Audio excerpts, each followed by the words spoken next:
On se retrouve dans cette nouvelle vidéo parce que ce sera une petite vidéo que je voulais faire. Elle est inspirée de la vidéo routine d'arrosage de Un jardin dans ma maison. Elle a inspiré de sa vidéo, même si ce sera clairement pas du tout la même chose. Mais elle a un peu inspiré de sa vidéo parce que je vais présenter ce que j'utilise comme matos, comment je fais mon rituel d'arrosage et comment tout le processus de la récupération de l'eau, parce que je fais un petit rituel, voilà, que je vais vous montrer après, jusqu'à comment j'arrose mes plantes, etc., comment je repère si elles ont soif, etc., etc. Donc on est parti, on va commencer.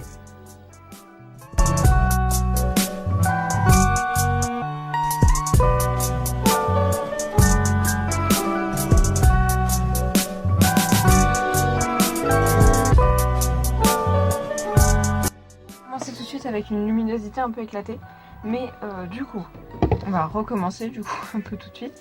Du coup la deuxième étape, c'est que je prends ma bouteille d'eau que j'ai remplie, on va l'ouvrir et au zirconium on va mettre la dose d'engrais. C'est des bouteilles d'1,5 litre et je vais mettre la moitié. Je vais vous montrer un peu parce que je divise toujours par deux la dose d'engrais pour éviter de cramer les racines de mes plantes, parce que je n'arrose pas avant de mettre de l'engrais. C'est pour ça que...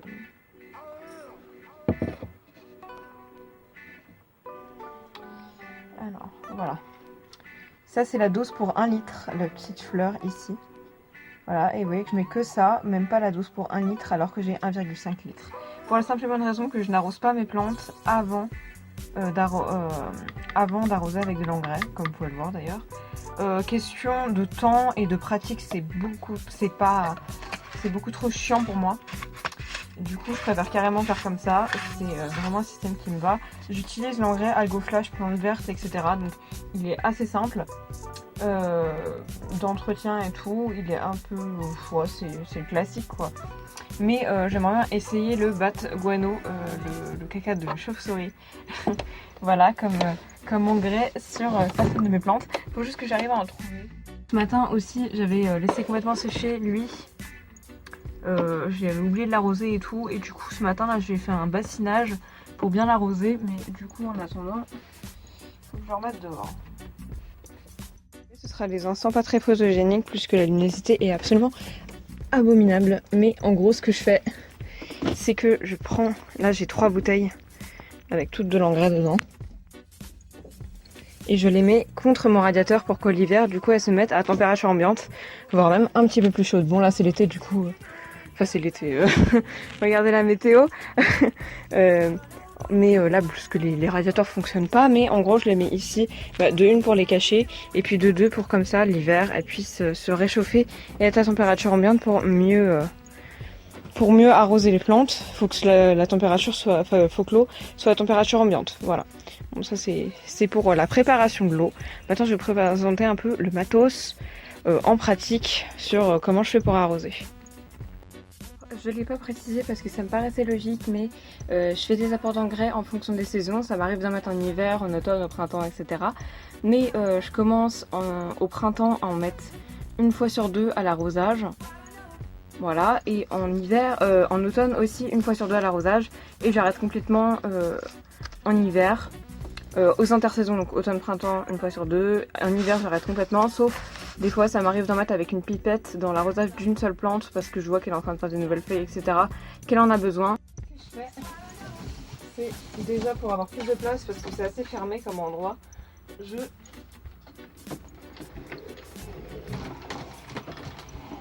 pousse la déserte à plante. Ça veut pas dire que je vais pas arroser les plantes qui sont dedans, mais je la pousse pour comme ça avoir tout l'espace ici. Puisque c'est beaucoup plus ouvert. Alors, voilà. Ça va être beaucoup plus ouvert, vous voyez, alors que la déserte était là. Là, je précise, j'ai passé l'aspirateur il y a un jour, mais bon, d'habitude, je passe pas l'aspirateur. Je passe pas l'aspirateur avant, mais après avoir arrosé mes plantes. Je commence par sortir tout le matos que j'utilise pour l'arrosage. Bon, la microfibre qui était déjà sortie. la microfibre pour essuyer les petits débordages d'eau. J'arrose dans ma chambre parce que j'ai 2 étages dans ma maison et ma cuisine est au rez-de-chaussée, donc c'est un peu compliqué de tout descendre. À chaque fois, j'ai plus de 100 plantes, vous imaginez un peu le bordel. Du coup, j'ai ça pour récupérer l'eau.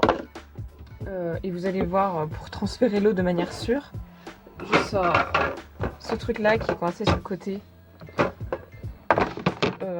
Un gros bac blanc en plastique. Et une grille, voilà, que j'ai acheté dans le rayon cuisine, je ne sais plus où, à Intermarché, je crois. Et voilà. J'ai 2 manières d'arroser, enfin de trouver comment arroser. Tester la plante avec ça, le testeur d'humidité, je vous mettrai des liens en barre d'infos, je crois que ça coûte moins de 10 € sur Amazon, etc., etc. Moi le mien je l'ai acheté à Truffaut, en magasin directement, et puis il me fonctionne très bien. Voilà, donc où je plante ça dans les pots, etc. Ou pour les plantes qui demandent un peu plus d'humidité, ce que je fais, bon là ça elle est trempée, donc voilà. Ce que je peux faire, c'est que celle qui demande beaucoup d'humidité, je mets carrément mon doigt dedans. Et si je sens que c'est pas encore, c'est plus humide, je mets mon... Alors, si je sens que c'est plus humide, et ben je vais repasser un petit coup d'arrosage. Si j'ai un autre, bien entendu, j'utilise ça. Bon voilà, je vais vous laisser avec les images, de toute façon de moi qui fait le tour un par un de tous mes espaces plantes.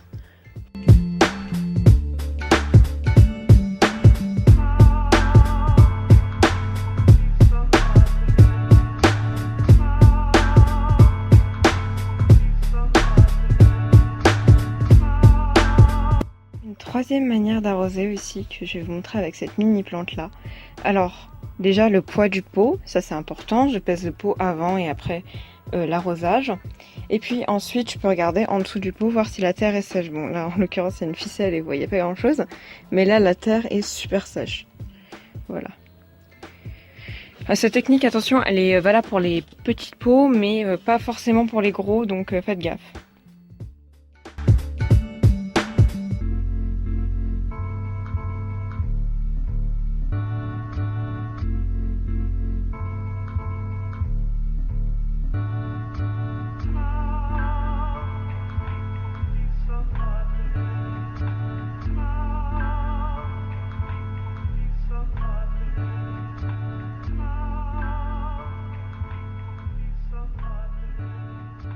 Mettre à part parce que regardez les racines de la demoiselle, elle a besoin d'être empotée, du coup à chaque fois je fais ça, je vérifie les racines et tout.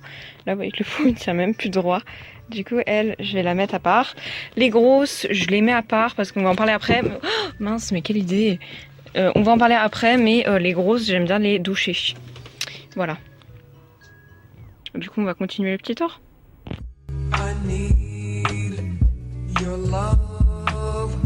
I need your love, I need your love, I won't forget you, I need your love, I need your love. L'autre technique d'arrosage, c'est de tester les feuilles de la plante. Ici, je peux pas savoir si la terre est mouillée, je peux pas savoir si tout se passe à l'intérieur. Du coup, je tâte les feuilles de ma plante, d'où l'intérêt de prendre une plante assez expressive, si vous voulez, qui va vous montrer quand elle a soif, qui va avoir des feuilles un peu fripées, etc., etc. Donc ça c'est une plante assez expressive aussi. Elle se gorge d'eau, c'est un peperomia, je ne sais plus quoi, variegata. Et c'est une plante qui va vous montrer quand elle a soif. Pareil pour elle, elle va baisser un peu les feuilles quand elle a soif. Your love, I won't forget you. I need your love. I need your love.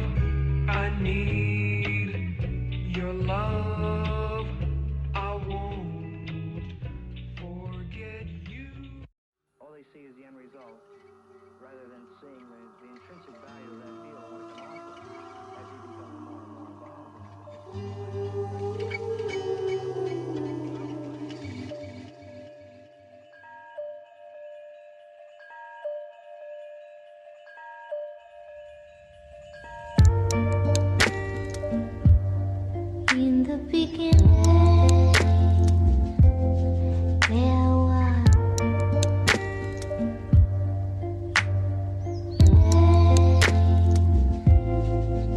We never.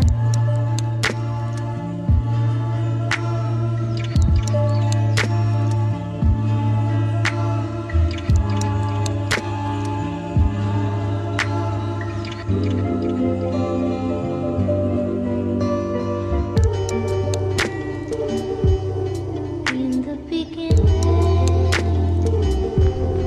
there was. In the beginning, we never.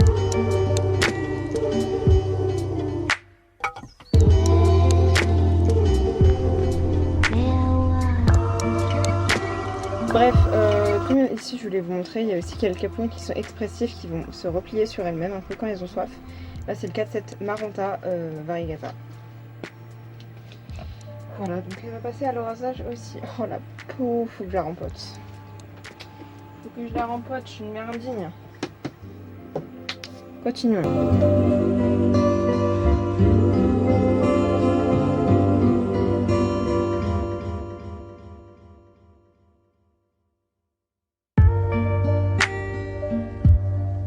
In the beginning, there was.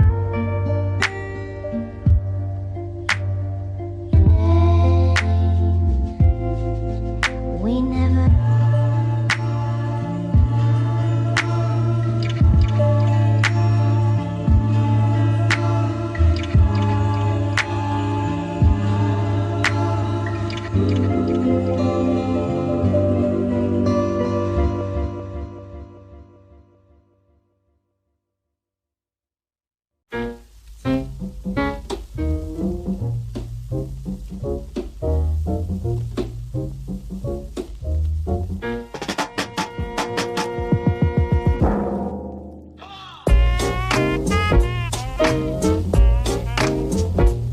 Smoking.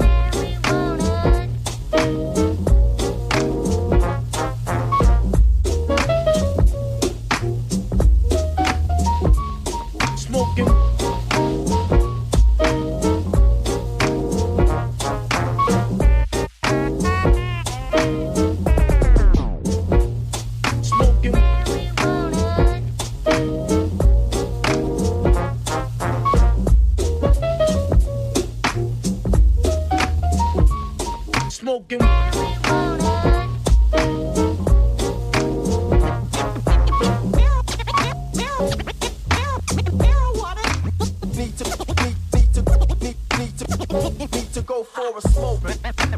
Mary Jane. Marijuana cigarettes. I conjure up a new style, pumping ganja.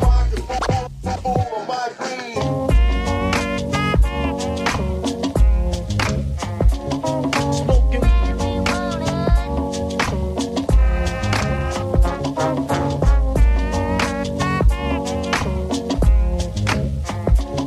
Smoking.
Smoking. Smoking.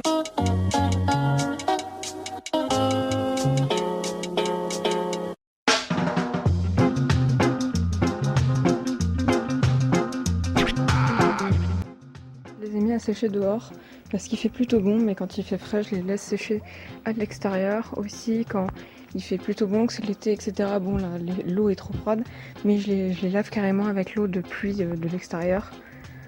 Voilà, avec l'arrosoir, surtout l'été quand je les sors. Mais bon, plus que là, c'est une saison vachement bizarre où il fait vachement frais. Et bah, du coup, je les laisse sécher dehors, certes. Quand il fait bon, et encore là, il fait bon, il n'y a pas trop de vent. Parce que les plantes n'aiment pas le vent, mais du coup. Attention, attention. Voilà. Et de temps en temps, l'été, quand l'eau est à la température ambiante dans vos cuves, si vous récupérez l'eau, c'est vachement bien de les arroser à ça.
Pour vous expliquer un peu comment ça se déroulait chez moi. Les arrosages, voilà. Donc vous avez vu que moi tout au long des arrosages, je humitifie les tuteurs qui sont un peu qui sont secs. Je taille les feuilles qui sont mortes, je regarde l'arrière de mes feuilles, je regarde si la plante va bien, etc. etc. Donc pour moi c'est pas que l'arrosage mais c'est aussi la vérification de toutes les plantes. Je tenais à dire aussi que les plantes c'est de l'investissement. Allez-y en connaissance de cause. Moi j'ai une centaine de plantes. Et du coup j'y passe 2-3 heures par semaine, 2 fois par semaine. Donc c'est de l'investissement parce que là je compte même pas les heures de rempotage, je compte juste quand je fais le gros check général. Mais il faut savoir que 2 fois par semaine minimum en été je vais checker tout le monde et puis en hiver je le fais 1 fois par semaine. Par contre j'arrose de temps en temps sur place des petits trucs qui ont soif tout de suite là maintenant. Du coup bon. C'est un truc qui demande pas mal de temps, faut y aller en connaissance de cause et tout. Là vous voyez que j'ai mis à part les trucs que je devais rempoter, etc. Par exemple mon avocatier et mon girona. Mais du coup faut y aller en connaissance de cause. Je sais pas comment je vais le répéter. Mais aussi, alors, je voulais vous montrer aussi. Enfin là je vais pas terminer avec vous parce que là le temps que je replace tout et tout ça va être extrêmement long. Mais je fais une brumisation générale de toute ma collection le soir après l'arrosage. Comme ça on en termine avec l'humidité, etc. Mais c'est super long, il y a plein de manières d'arroser, etc.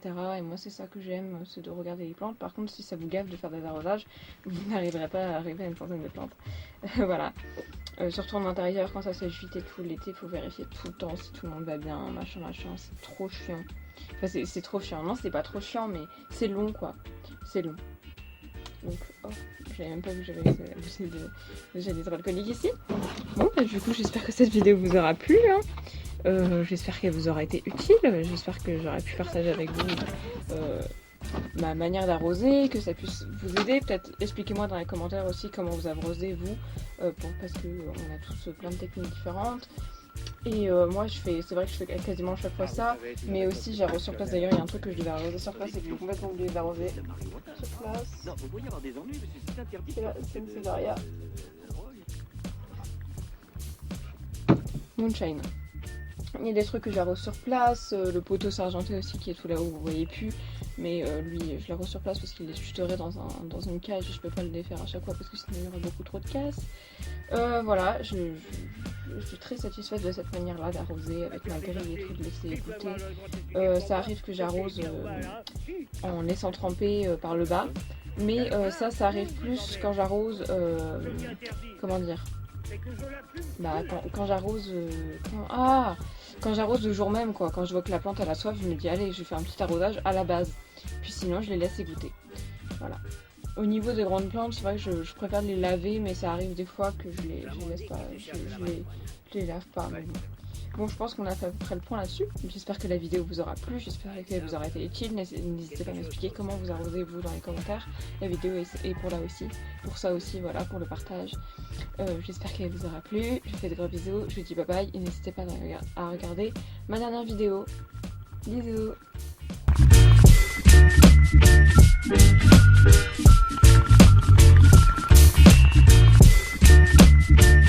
Alors là, je connais bien. Cranky.